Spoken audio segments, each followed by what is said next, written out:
mint. That did very well, and I think we have some oregano behind it. But all the other boxes here are going to be planted today. And then I don't know if you can see, but there's bird houses on our garage, and those were done by our individuals. Why can't you go inside? And it's really a beautiful, beautiful place. So the goal today is to get it cleaned up and everything planted, and then we're hoping that soon we'll be able to invite everybody here for some wine and cheese one evening coming up soon. So that is the goal. And I'm going to try to hang into the meeting today, but I'll probably have to hop off at some point. So Okay. Everybody good? Wendy, you're saying mint and oregano, and I'm thinking, pizza and mojito. I'm so bad. I swear to God, I'm so bad. It was like a reflex. Yeah, no, that's a great idea. So I think, that's probably what we should make. We'll have a mojito night here one night and everyone can come down. So hang on. I just want to turn. All right. So you see, I'm wearing my gardening hat. That's a very special gift from one of our vendors. So, but have a great meeting. I'm going to mute and be quiet so I don't interrupt anybody. And Florencia, thank you for being our speaker today. Okay. Thank you very much, Wendy. Thank you. Yep. Okay. See you guys in a bit. Thank you. Okay. So that was our first of many remotes. Okay, good morning, everyone. It is 9:33, so we'll get started. And looks like we have some new folks today. We're going to hear from Florencia Giordano. But before we get started with her presentation, and she's from We NYC, WENYC. So before we get started, we'll go through the group and just do a brief introduction. My name is Alex. I work with Wendy, Sean, and Jyoti in the QCP Development Department. And you're all welcome to our weekly group. Jerry Schwartz. Go ahead, Jerry. There we go. Okay, sorry about that. Good morning, all. Jerry Schwartz, Jerry the Geek, for all your computer needs. I do computer repair and support for small businesses and homeowners throughout Long Island and Queens. Is your computer running slow? You think you have a computer virus, looking to upgrade or looking for a new computer? Give me a call. Thank you. Thank you. Steve Karp. Good morning, everybody. Steve Karp with Variable Promotions. We are a 70 or so year old full service commercial printer, as well as a distributor of promotional items. Thanks very much. Thank you. Sonia. Hi, Sonia. Good morning. Sonia Sala, Uplifting Nonprofits, and it gives me great pleasure and joy to work with nonprofit leaders to help them find comfort and ease in fundraising. Thanks. Cheryl Miller, welcome back. Hi, good morning, everyone. My name is Cheryl Miller. I'm with Legal Shield Business Solutions. I'm a broker division specialist, and I work with small businesses, their employees, entrepreneurs, families, individuals, and helping them to get affordable access to legal services, privacy protection, identity theft services, cybersecurity, and I truly enjoy it. Thank you. Mara. Hi, Mara. Good morning. I apologize. There is a jackhammer outside. I don't know what they're doing. Anyway, Maro Hanyan, Cruise Planners. I own a full service travel agency, representative of American Express Travel. I can help you create unforgettable vacations and memories from land to cruise, individual and group. So talk to me. New York is open, which means the world is open. I don't know, does it sound arrogant? But it's a fact. If New York is open, then the world is open. Thanks, Mara. Neil Levin. Good morning, everybody. Neil Levin, Webline Media Group. We have been designing websites for small to publicly traded companies since 1995. Together with my partner, Steve, we've worked on over 1,000 projects. We offer web design, online marketing, Google ad campaigns, and ADA compliance. Neil Levin, Webline Media Group. Thank you, Neil. Ben Horowitz. Hi, good morning. Benjamin Horowitz. I'm the CEO of BSV Consultants, specializing in group health insurance for organizations as small as 2 employees, up to a couple thousand, and just letting everyone know I do have to jump by 10 o'clock. Okay, no worries. Thank you very much. Tony Foy, welcome back. Good morning. My name is Tony Foy. I work for LaGuardia Performing Arts Center, part of LaGuardia Community College, which is part of CUNY, City University of New York. I am the Education and Community Outreach Coordinator. Thanks, Tony. I hope your stage performances are coming back soon. It's looking promising. Good. Okay. Nancy Vargas. Good morning, Alex. Good morning, everyone. Nancy Vargas, CEO of DH2 Chauffeur Transportation. Our great love and passion is to mobilize passengers from point A to point B. So as things are opening up in New York City, if you are thinking about going on vacation, please think of DH2 so that we can safely and in a private way take you and to and from the airport. Thank you very much. Thank you. Robert Diaz, welcome back. Good morning, everyone. Yes, thank you. Robert Diaz, financial advisor with Edward Jones, CFP certificate, working here in Plainview for the last 20 years in practice, specializing in helping clients with their long-term retirement planning needs, but complete holistic service and experience as well. Right now, a great opportunity as we enter summer, ending tax season. A lot of investors have on their minds questions about, where do we go from here in the markets? Where do I go from here in terms of my portfolio? So an offer to be a sounding board, a second opinion for folks. If you know of somebody who has doubts about what's going on with their portfolio or their track, just give me a shout. Thank you. Thank you. And Martin Ridgers. Good morning, everybody. Martin Ridgers, MKR Specialty Insurance and Farmers Insurance Agency too. I work on personal commercial insurance products for people, and as events are starting to open up more, etc., some of the things that you can do are promotional items. Insurance can help you back those and put them into place, as well as looking at cancellation insurance and other forms of insurance to protect you if you're putting money into sponsoring events and putting events together. Hey, Martin Ridges, MKR Specialty, safeguard your future. Thank you. And Tress, welcome back, Tress. Good morning.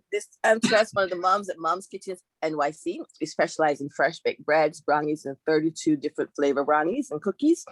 We look forward to serving you and being of great service to the community. Thank you. Thank you. Okay. So today we have Florencia Giordano. She's going to be speaking. Florencia, I'm going to make you the center stage and just give us a brief introduction of yourself, about yourself and what you do, and then take it away. Yeah. Hi. Thank you so much, Alex. Thank you so much, everyone. It's so nice to hear about all the different companies that we have here. Is such a nice spread. And good news for Mara and Nancy. I heard today that the EU at least is opening up for people who are vaccinated. So that should be pretty good in terms of business.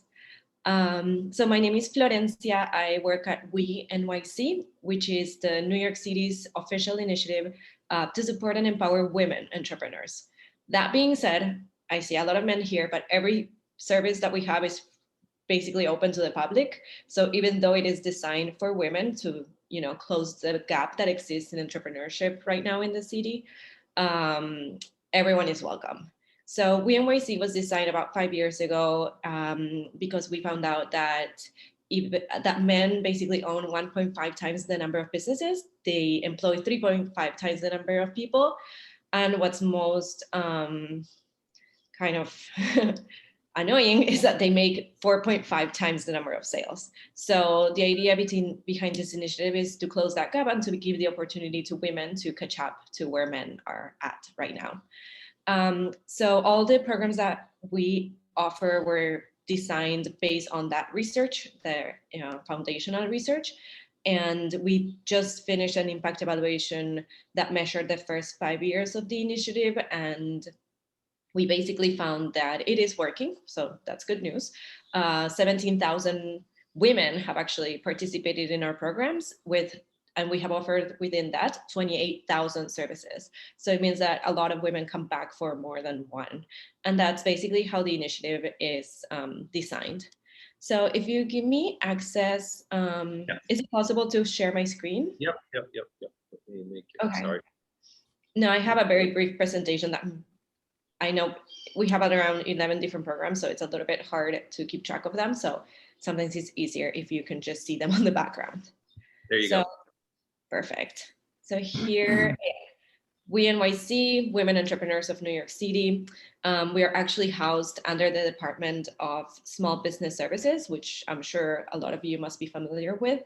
They do offer a lot more services than us. We're just like one tiny portion of what SBS does. So we have 11 different services. SBS in general has around hundreds of services.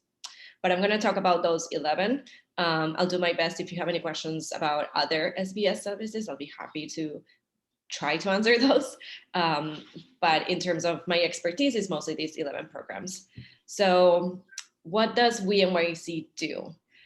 We were designed, like I said, based on the research. A lot of it showed that women needed access to basically mentorship and connections, networking.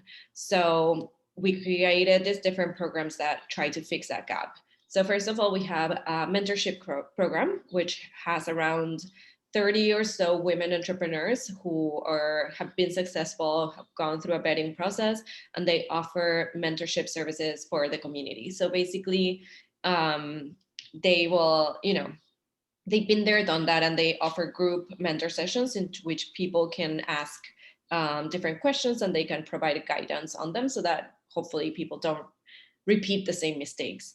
And I'm thinking that a lot of the, at least women, I'm sorry, this one men, but a lot of the women here could potentially be mentors for the community. Then we have events which basically cover a variety of topics. It depends on what is pertinent at the moment. They are all different, they always change, but we try to get coveted speakers who would otherwise be a little bit hard to find. And each, like I said, every event is different, so there's not much that I can say in general about them, but we try to include networking and an educational component to them. Then we have the portal, which is basically our website, which is we.nyc. That's where anyone can come. They can, sign up for any of the programs, look up more information, etc. Another portfolio that we created based on the findings of the research is with WeMaster, which is the educational portfolio. So initially we had 3 different workshops that we offered. Since the pandemic, we have been changing things around a little bit because, let's face it, nobody wants to go into a 9-hour leadership workshop online.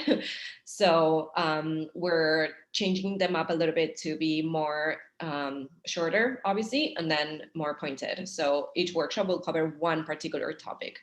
But in general, the topics that we deal with are money and leadership, because again, that's what we found out that women mostly needed. In terms of money, we focus on credit building. As you know, credit is super important when you're starting your business. And a lot of the times when you're looking for funding, the funders will look at your credit score to base it off that.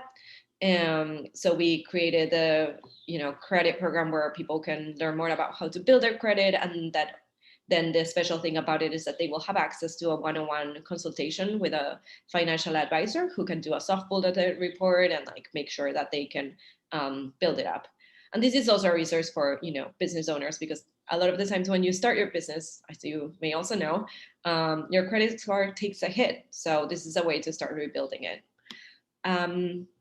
The second program that we have is WeMaster Money Funding, which will focus on, it focuses on finding alternative sources of funding that work best for women entrepreneurs. Again, there's a gap between the funding that women get and men get at the moment. So this program is trying to correct that and to talk about different sources, like, for example, CDFIs or crowdfunding, or things where women tend to be more successful. Then we have a whole series of leadership-based workshops. Those change a lot through time, but we have, I think this week it's one about how to share your accomplishments. We have other workshops on how to communicate better, how to negotiate, how to hone your leadership skills in general. Then obviously, another thing that we found is that women need funding, which I think goes across the board for all entrepreneurs. And again, all these programs are open to the public. The first one I'm not going to focus too much about because it's a crowdfunding program and it's more for people who are just starting out, which I don't think is necessarily the audience here in this group. But if you have friends or other people who are looking to start up a program, business, this provides up to $10,000 in 0% interest crowdfunded loans. And the special thing about this program is that we as WNYC will provide the first 10% towards someone's campaign. And we started out with crowdfunding because, again, this is where research has shown that women tend to be more successful. There's a couple of reasons for that. One of them is that they kind of pull at the heartstrings. And for some reason, people find women more dependable, so they're more likely to support their campaigns. But again, this is it's a program for the beginning stages of entrepreneurship. If you are a little bit more grown and require a little bit more funds, we have another program called We Fund Growth. That one provides, it's basically loans for local lending institutions. The special thing about it is that if you don't have enough collateral to get the amount that you need, we will act as your guarantor so you can get the full amount that you're requesting. So if someone comes and says that I want $100,000, but the institution says, no, you only have collateral for 50,000, we say, we'll vouch for the other 50, give her the full 100,000. So those loans range from 25,000 to 125,000. They're a little bit more substantial. And yeah, if you have any questions, you can reach out. There were two other programs that we started but have been on hold due to the pandemic. One was We Fund Credit, which was a credit line, and We Fund Venture, which was a venture capital program. So that venture capital program was in partnership with the EDC, the Economic Development Corporation of New York. And basically we connected entrepreneurs in the tech sector to different either venture capital firms or venture capital accelerators that would fit their needs so that they could, eventually receive funding, and eventually we could close the gap between venture capital funding that exists, which is getting a little bit better. Then finally, we have We Legal. We Legal is another program that's very interesting and I think might be of use to you guys. So basically it allows you access to one-on-one consultation with a lawyer. So what we did with WNYC was we partnered with different, the top 10 law firms in New York to provide different services. Right now, since everything is virtual, this program is a little bit scaled back, but before pre-pandemic, we used to do basically legal clinics at the law firms, and it was a very nice service where people could get a really, obviously with these law firms, you get a really good consultation. So hopefully we can someday bring that back. So like I said, everything is in our website. You can go to we.nyc. If you click on the calendar, this is what you'll see. I think I took this picture, this screenshot 2 days ago. So there's a lot to choose from. It doesn't mean that everything will be applicable to you, but you might be interested in other things. And then one program that we are just launching, and I think you're one of the first actually to know about this because it hasn't been published yet in our newsletter, but it's called We Connect Coaching. So what we're doing, we've heard our population and they wanted, more one-on-one coaching or mentorship from our mentors, because like I said, they're group mentor sessions. So there's only a limited amount of time that people can dedicate to you. So we launched this program. It's still in the pilot phases. So there's only 3 different topics right now that the coaches can talk about. But basically you get access to a one-on-one session with a business coach to talk about a certain leadership topic right now. So there's, the topics are there. They're called It Starts With You, Perfect Your Business Speech, and Leadership Development. You can choose whichever one is most applicable to you and will connect you. So that in a nutshell is what WNYC does. I'll be happy to see if anyone has any questions or comments or, yeah, I hope this was helpful for you guys. Absolutely. Thank you very much. Okay. Let me take stop sharing the screen. Perfect. Okay, there we go.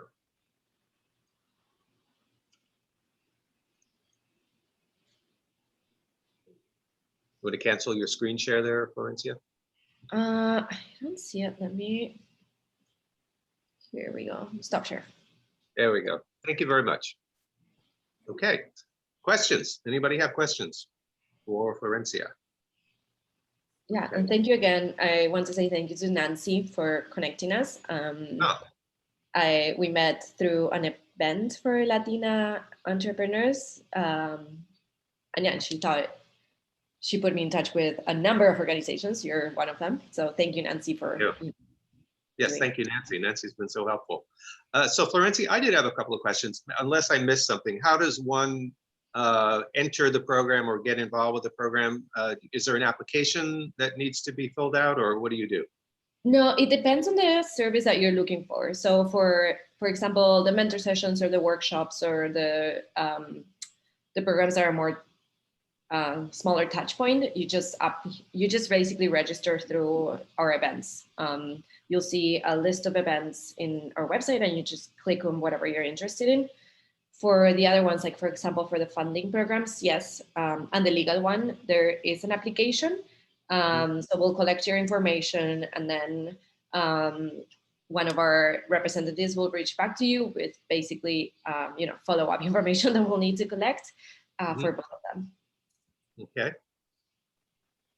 And do you need necessarily to be a New York City resident to use this service, or how do you qualify? Again, it depends on which ones. The workshops and mentor sessions and stuff, you can basically be anywhere. It is designed for New York City, so all the mentors are New York City based, since we are part of the New York City government and are tax levy funded. So for those, basically anyone can register from wherever. For the funding ones, you do need to be New York City based, although I have seen some exceptions that are made sometimes in cases where you operate in the city. So that might allow you to qualify. Okay. And what kind of businesses has women been starting, or what kind of businesses have you seen started over the past year during the pandemic? What's been happening? Yeah, so over the pandemic, I've seen a small shift. Before, we used to see a lot of businesses in like salon and beauty sectors. So obviously that has taken a hit. We also saw a lot of businesses in the food sector, so like catering, for example, childcare services. That all seems to have winding down a little bit. Now we see a lot more consultants coming up that are trying to, use the skills that they have in order to help other small businesses. I think that has been the major shift that I've seen so far. Questions? Yeah, hi, Valencia. This is Cheryl Miller. I wanted to find out what kind of businesses generally are you seeing, what industries are being helped mostly? I mean, if you've kept those kinds of numbers. Yeah. So like I said, for now, I think it's a very wide variety, honestly. Like for the report that we published within that looked at the past 5 years, and this is pre-COVID times though, the spread of industries very much mimicked the spread of industries in New York City. So the issue I have with these numbers is that they are based on the NICA's classification of industries, which is, I think it was developed in like the 80s. So it doesn't really reflect the businesses that we see nowadays. It's very hard for businesses to identify with something that was created so long ago, and that, industries have definitely changed dramatically since then.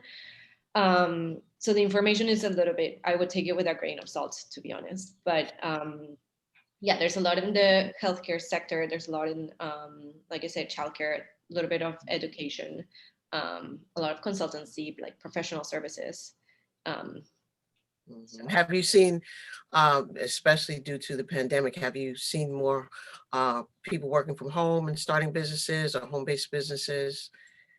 Yes, I've seen actually both things. So there's a lot of people whose plans to start a business have been um, blocked by the pandemic, because I think the more, at least for women, the biggest barrier has been childcare, to be honest. So I've seen a lot of that. And I've also seen people who have gotten very creative in the past year or so, which is really great to see. People who have developed, switch from making clothes to making face masks and getting contracts with the city. Um, Really shifting gears, yeah. yeah, and a lot of people who have become unemployed, and you got to do something, so a business it is. So we've seen yeah, a lot of variety. Excuse me. Also, a quick question, what kind of legal services are you providing to the small businesses that, or the startups, or even existing businesses? Yeah, so the legal services are a bit limited, obviously. So they all have to do with they all have to do with business related questions. So they, when you fill out the application in our website, it basically lists the 5 or so topics that are covered. Sometimes they change a little bit depending on availability, but it basically covers HR related questions, IP related questions, contracts, leases, and I'm missing one. God. Sorry, there's one more and I can't remember it. But it's all having to do with businesses, and it is a little bit limited. So if there's other questions, I'm afraid the BSCs also have a legal service, so those might be able to answer them. Okay. Did you say that the service was also open to men, or is it exclusively for women? It is open to everyone. So we always see men in our events and workshops. I think I've seen actually more since we're online. I think they're a little bit less intimidated than when they come into a room and it's full of women, like 100 women, and then the only men. But we always welcome everyone. We always want them to stay. Like with the services, I mean, businesses are for everyone.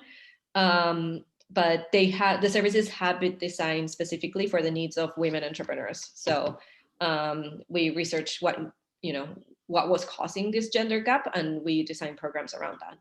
So some might not be as applicable, but then again, everyone struggles with the same, especially funding. So yeah, everyone can come.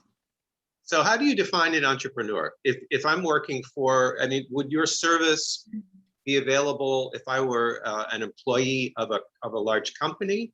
Or do I need to be self-employed, or what are the boundaries or definitions, I guess, that you apply? So I guess we don't define the entrepreneur. You define yourself as an entrepreneur. We're open for, around 70% of the people who come to our services are actually either pre-startup or startup. So a lot of people are just, starting to create their business. So they haven't yet gotten it ready. To be honest, 30% are operating, and a lot of them have been operating for years. But yeah, it's open to whoever either is an entrepreneur, wants to be an entrepreneur, or has a dream of becoming an entrepreneur in sometime in the future, and is just testing out the waters of what's out there. Right. Okay. I have a question, Alex. Yes, Nancy, go ahead. Yes, Florencia, thank you so very much. So greatly appreciate you being here and sharing all this wonderful information with the group this morning. I wonder if you can talk a little bit. I feel that it's not part of your 7 or 10 programs, but I do believe there's an MWBE program within NYC. Can you share just a little light about that for anyone in the group that might have an interest in the MWBE or WBE? Yeah, absolutely. So the city of New York has committed to purchasing a large percentage, and I think I saw today that they might increase the I haven't read the entire article, but I just saw in the daily emails that they're increasing the program. So basically, they have committed to, the city itself has committed to purchasing contracts from minorities and women-based enterprises. So basically, they're the way that they identify who is a minority or a women-based enterprise for the city. Again, there's a different one for the state. It's a certification. So if you go, I can try to look at the link, but in SBS there's a website for MWBEs, and there you have all the different requirements that you need to be able to certify it. It takes a little bit, and it takes a little bit of time and effort, to be honest, but there is someone who can be there every step of the way with you, supporting you. But yeah, basically when you get certified, you can at that point apply for passport, it's called. It's the kind of internal system in which the agencies will announce contracts and bid for different contracts that might apply for your industry. And yeah, that is a great way to be able to get into the system and start receiving contracts with different agencies. We do contract out a lot of things and a lot of services. Just recently, we've been through solicitation to contract a service for our portal, for example, for our website. Also for our We Connect events program. The programs that are run by for educational purposes, those are also contracted, for example. So a lot of the work that the city does is actually in partnership with different either organizations or businesses. And are any of the programs that you offer, are they paid? Are they free? How does it work for the business owner? So for the business owner, everything is at no cost. So that's basically, it's free. It does incur a cost, but we cover the cost. So that's why we like to say it's at no cost to you. But yeah, nothing will be ever paid, basically. Great. Thank you, Florencia. No, you're welcome. So it seems like a lot of the people in this group are, or if they aren't specifically, technically entrepreneurs, they have an entrepreneurial spirit.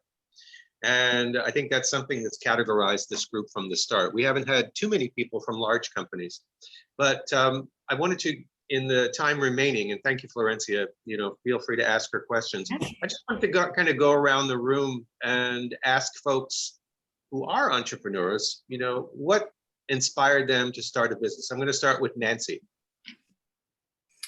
So it's a really funny story with me. My husband, when I married him 26, 27 years ago, I knew that I was marrying someone who had an entrepreneurial spirit. I was in corporate America, thought that I would be there, through retirement. And somewhere along the way, we became parents.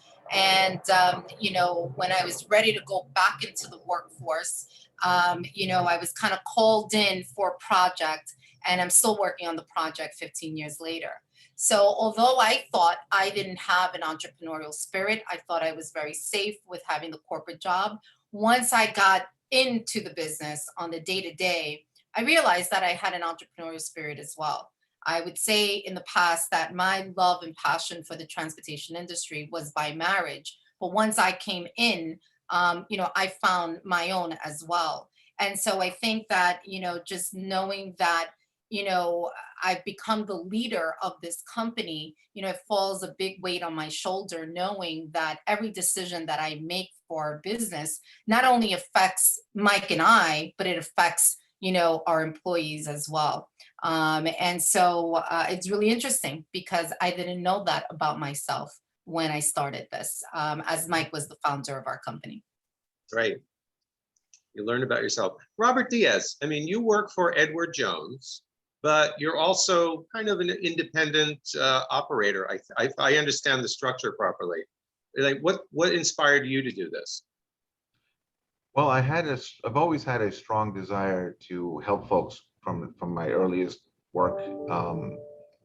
My first job was in the service industry. So this is a natural extension of that. But what I found was there was something missing. I had this desire to kind of strike out on my own and kind of help folks on my terms. And I found the organization that I think fit for that purpose, because if you're familiar with the Edward Jones structure, I'm not sure if everyone is, we're very much a solo entrepreneurial experience among financial advisory. So it's myself in the branch with one administrative assistant, versus having a suite of individuals with a branch manager and all of that structure around me. It's very entrepreneurial because every day I come into work and I'm responsible for everything from turning the lights on to turning the lights off and everything in between. So that's what I was looking for, without necessarily a lot of the risk that goes building a business from scratch. The support of you, it's just a hybrid model, the support of the organization in terms of resources, research, everything from compliance to operations is in the background, allowing me to just develop great relationship with clients. So that's really what I enjoy most, and that's what drew me to that career, helping folks with their finances, but doing it within an organization that allows me to do that without having a lot of the other things that go along with it. You know, like the group think that can happen in a branch environment. So Great. Dress, I haven't heard from you for a while, but how did you, what inspired you?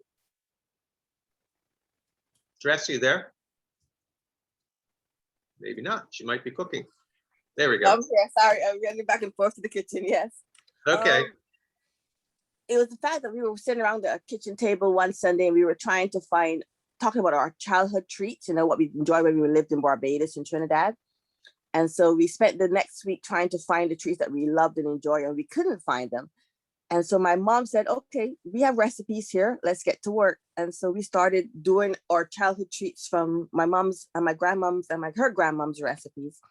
And that's how we started. And of course, I was in corporate America. I had absolutely no interest in baking or cooking or any of that stuff. So I would help out when I can. But then eventually I was laid off and it was like, okay, so get to work. And here we are 4 or 5 years later. Yeah, that seems to be, the corporate job preceded the independent, right? That, I think, Cheryl, you're kind of a hybrid model too. You operate solo, but under the auspices of a large company. So, how did you develop that entrepreneurial spirit? I'm 100% entrepreneurial. Yes, I do work as an independent associate with Legal Shield, and I have done so for over 20 years.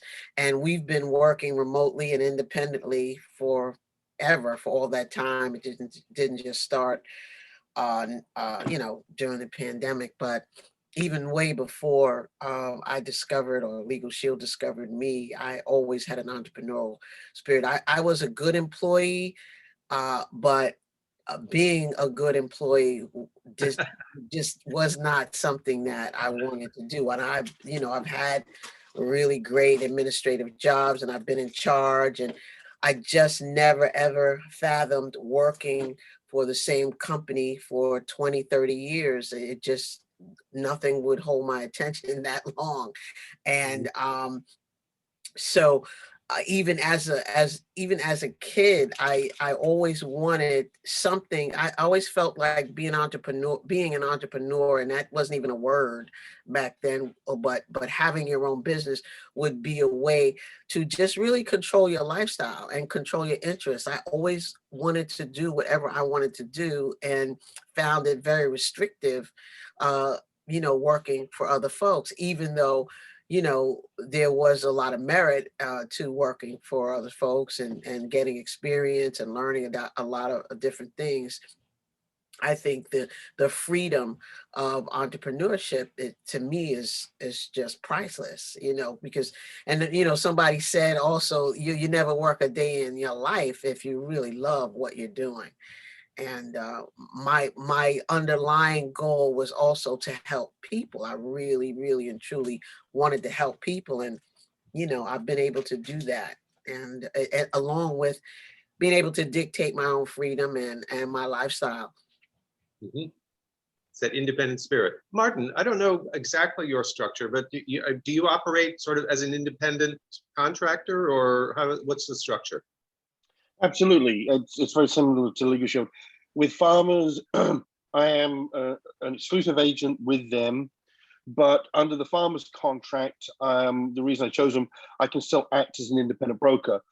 And actually most of my business I actually do as an independent broker. not so much as a farmer's agent, especially on the business side.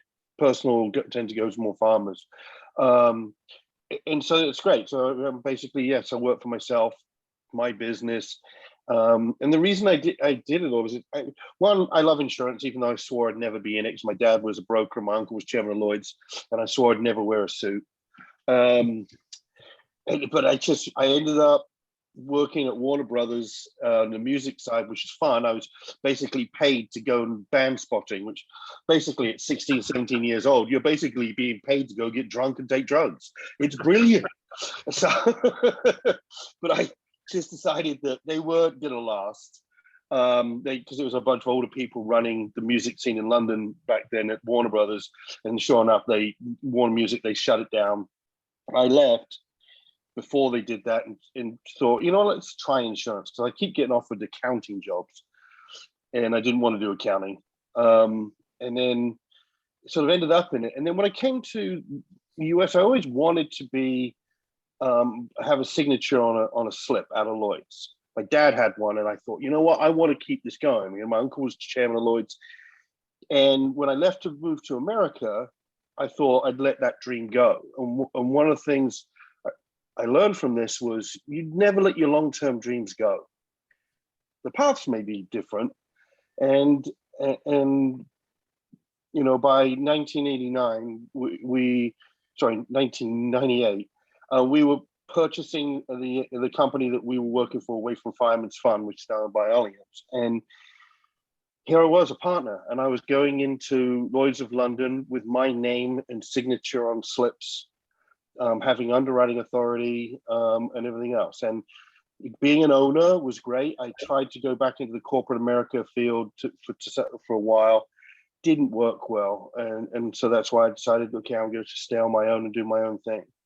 And I also, besides doing the brokering work, I do consulting work as well with insurance companies and other brokers as well, because of my experience. And, the best part of the job is really helping other businesses. It doesn't have to be giving them insurance. I've spent a bunch of time with some restaurants I've known around here about what they can do to open up and giving them different ideas of how they can help try and attract people, just from my experience in the entertainment field. So, yeah, what a background. Amazing. And Jerry Schwartz, you're kind of a solo operator, are you? Aren't you? Are you?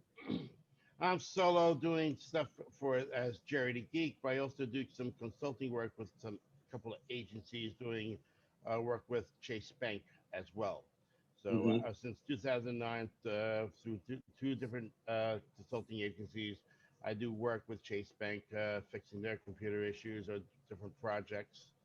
But as more recent, I've been doing stuff on my own, helping out small businesses and homeowners with their computer issues, especially the elderly. Oh, really? Yeah, because they've been thrust into the using technology to connect with family, for instance. Interesting. Yes, so I've gone to people's homes and troubleshooted their computer issues. So I always loved helping out people with the computer issues. That started way back with my mom. She was in she did stuff with Northwest Grumman. She was software quality assurance and all that, but she got me using a computer. I got the Commodore 64 was my first computer. So I'm dating myself. And then I got to took a weekend class on looking of the insides of a computer, and that intrigued me. And so I went to college for computer science, and I got my degree there. And there was a couple of paths you could have gone. You could have gone either into programming, which is not my forte, or you help supporting people. I was more of the support. So, and I built my way up from just going from data entry to what I'm doing right now. Why do you like working for yourself, Jerry? Well, I like to be my own boss. I like to have be able to set my own hours somehow. I want to be able to be in control. Control and independence, yeah. Yes, exactly. Because, I don't want to be being told I have to work overnight or something on a job or something like that. I want to be able to control the time I have. You know, if I have to work a little late, that's fine, but I don't want to be, I want to have it as my choice and, you know, with the client choice as well. So when I work Right. with, I'm working with the client, making sure that he or she is happy with what I'm doing. Right. And Neil, I mean, you're, in business for 25 or more years. I don't exactly know how you got started, but did you get started in the corporate environment and move over, or what was the background? My first job was as a shoe shine boy when I was 5 years old, but I'm not going to bore you with that story. Okay. I had one client for like 20 years. Okay. Uh, Through college, I worked in sales in an appliance store. When I got out, I went to graduate school for a year, and then I was offered a job in the insurance industry, working for a company called Aetna Life and Casualty. And I did. And eventually I became a PNC broker. I did that for 20 years. And then when that was done, I wound up in the game business. Okay, so you could see I always worked for myself pretty much. Even the 20 years in the insurance industry, I had my own property and casualty agency as an independent agent. But when I wound up in the game industry, we became the largest dealer of used video games for Nintendo, Sega, Sony, Coleco, Atari in the United States. And in the, like around 93, 94, I started to see websites show up. And I thought, oh, this is a great match between the population online. There were 25 million people on the internet in 1995. And a lot of them were young people that played video games. So I thought, oh, this is a great match. I could probably sell a lot of product that way. And we did. Within a couple of weeks, we had of launching our website.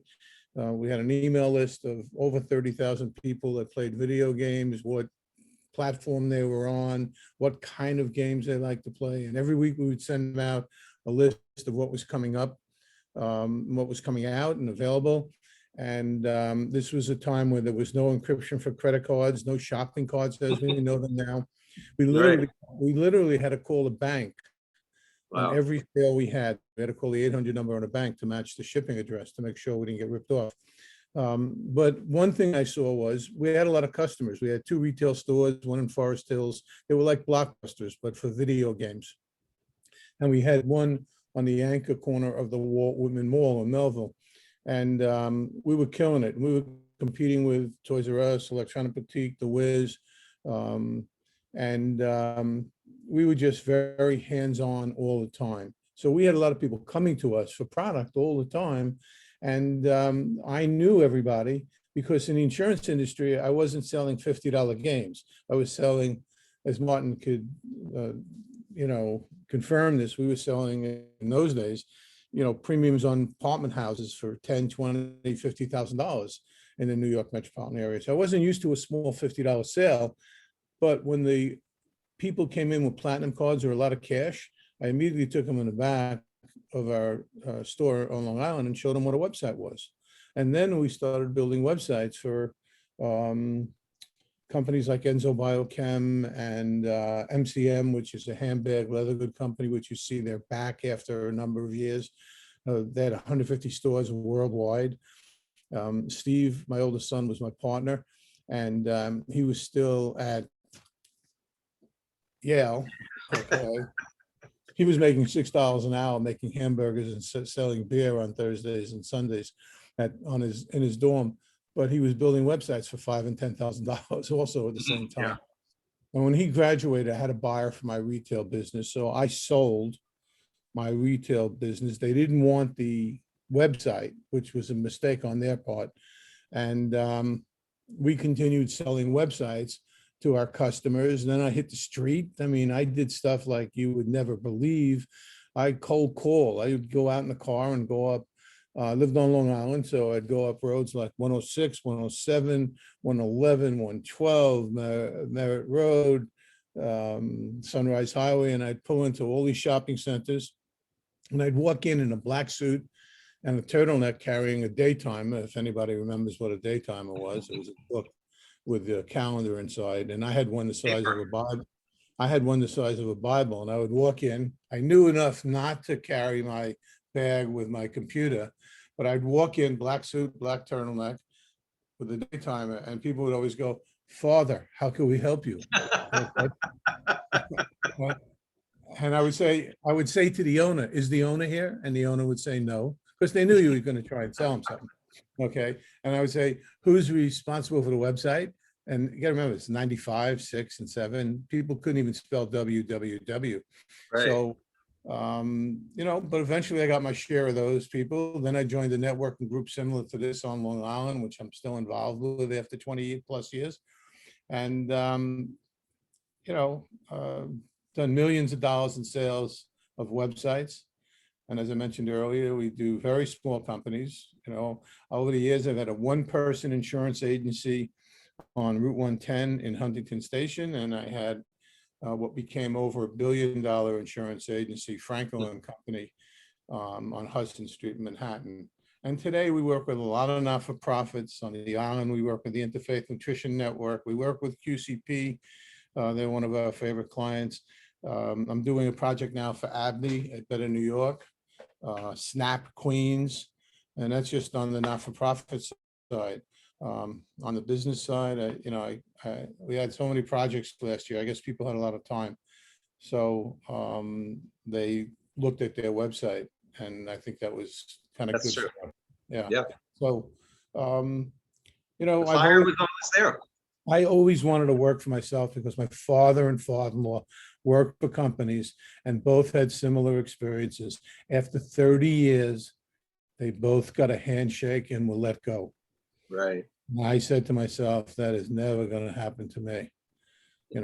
Win or lose, I'm going to work for myself. And it's not a bad lifestyle either. Okay. So the only problem I have is that my oldest son is my partner, and he is my partner. We started together. So I don't have as much freedom in this company as I did before. But he's like really kind to me. He lets me do what I want to do.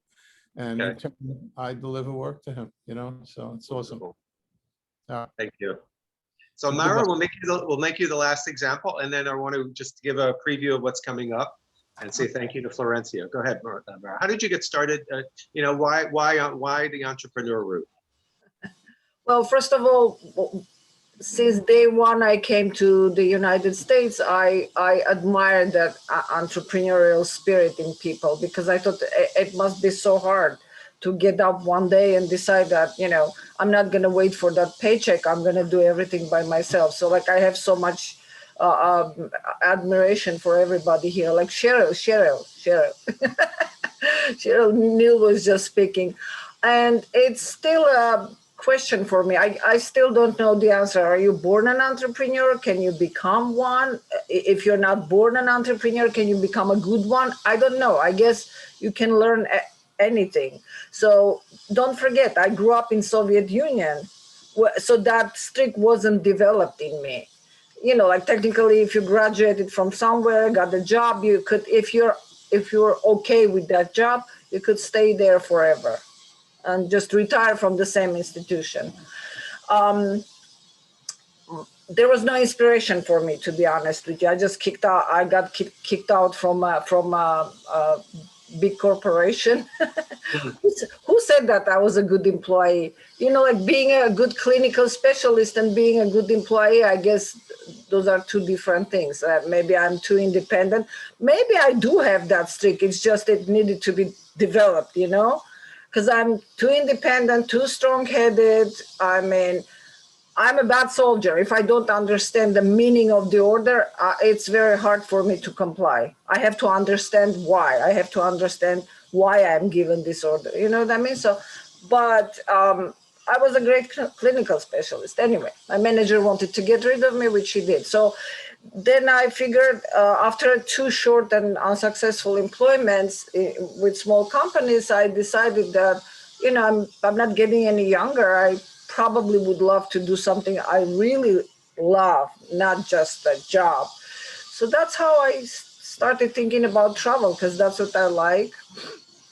I came across cruise planners. Reviews were raving, #1 franchise to buy, #1, in travel business. I don't know, maybe travel is a harder business nowadays.